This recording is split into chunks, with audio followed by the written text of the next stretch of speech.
என்ன பண்ணுகிற? என்ன பூ? சுத்தவே மாட்டியா? எப்போ பாரு என்னையே வெளியில வா வெளியில வா. ஃப்ரெண்ட்ஸு கூடயா? அவனுக்கு கூப்பிட்டாலும் வர போதில்ல.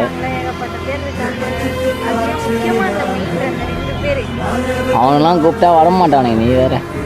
ஏன் வர மாட்டாங்க? நேற்று குரான் கூப்பிட்டேன், இன்னைக்கு வாங்கடான்ட்டு வரல.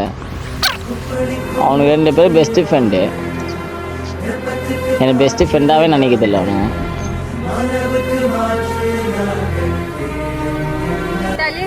வரமாட்டேன், ஃப்ரெண்ட்ஸுங்களோட வெளில போகிறேன் திடீர்னு என்னவா வெளில போகலான்ட்டு என்ன கூட்டிட்டு வந்துருக்கேன். சரிப்பாகுது. இவனுங்க வந்து வெளியே போயிருக்கானுங்க, நான் என்ன பண்ணுறது? சரி ஓகே, அதனால தான் விடு, அவனுக்கு என்ஜாய் பண்ணிட்டோம்.